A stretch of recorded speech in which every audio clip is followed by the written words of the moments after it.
महाविरोधात एका एका माणसाला 2-2 कोटी रुपये द्यायचे ठरवलं.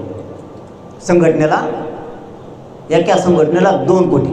जरांगे पाटलाच्या विरोधात बोलायचं. 15-16 पोत आकडा गेला त्यांचा. फुकट पैसे म्हणल्यावर ते 2 कोटी याच्यात नुसते जरांगे पाटलाच्या विरोधातच बोलायचंय ना. ही लय गंभीर बाब आहे. आणि मला माहिती कळली. की मी म्हणलं त्याला मला नीट खाय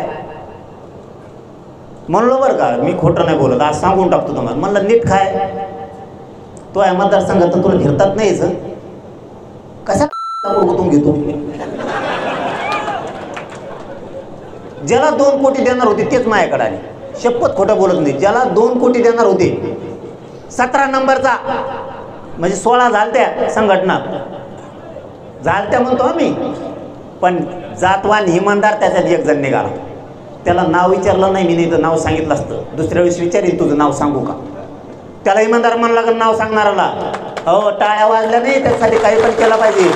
जातवान अस्सल रक्त म्हणायचं ते की माझ्याकडे आला डायरेक्ट. तेव्हा मला म्हणतात आत्ता 2 कोटी घे, लगेच मंत्र्याचा फोन लावतो. तो आहे घरी पोहोच नाही तर तू घ्यायली. ते रात्रभर झोपला नाही. तो संघटनेचा अध्यक्ष झोपला नाही. सूर्य उगताच अंतवालीत रातभर झोप नाही आली. असं षडयंत्र सुरू आहे. मला म्हणले होते, पण माझ्या दाजी असे कधीच वागले नाहीत. मला नाही वागायचं. लात मारतो म्हणे मी असल्या पैशाला, पण मला जाती संग राहायचं, तुमच्या सोबतच राहायचं. आणि ती त्यांच्या चर्चा झाली. कोण लोक आहेत ते त्यांनी सांगावं. आणि दुसरी गोष्ट, जरांगे हे वळवाच्या पावसाप्रमाणे 2-3 महिन्याला ते उपोषणाला बसणारच आहेत. आता महाराष्ट्रानं त्याची सवय करून घ्यावी. मुख्यमंत्री महोदयांनी सुद्धा त्याच्या या मागणीला, बेकायदा मागणीला इथून पुढं जास्त प्रमाणात महत्त्व देऊ नये. त्याचं कारण असं आहे, मुख्यमंत्री महोदय काय फक्त जरांगे ज्या प्रवर्गाची मागणी करतायत त्यांचीच मुख्यमंत्री नाहीत ना. त्यांच्यावरची जबाबदारी 12-13 करोड जनतेची आहे. त्यामुळं महाराष्ट्राच्या मुख्यमंत्र्यांनी सर्व लोकांच्या हिताचं संरक्षण करावं असं मी मुख्यमंत्री महोदयांना विनंती करेन.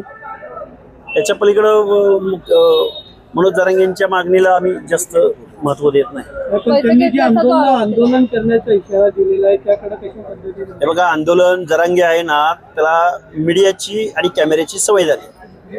त्याला नेहमी प्रसिद्धीच्या झोतात राहायला आवडतं. पण आपण मागणी काय करतो, आपण कुठल्या भाषेत बोलतो, आपण कुणाला किती शिव्या देतो, ही महाराष्ट्राची संस्कृती नाही. महाराष्ट्रामध्ये एवढ्या खालच्या दर्जाचं सार्वजनिक ठिकाणी कुठलाही नेता, कुठलाही सामाजिक कार्यकर्ता, सामाजिक नेता कधीही बोललेला नव्हता.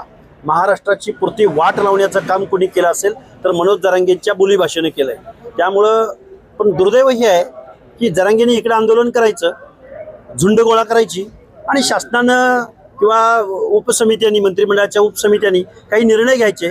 त्यामुळं असं झालं की महाराष्ट्रातल्या ओबीसींचं आरक्षण संपलंय. महाराष्ट्रामध्ये कोणीही उठतोय, कुणबीचं सर्टिफिकेट काढतोय आणि महत्त्वाच्या जागा बळकावतोय, बेकायदा ताबा मारतोय.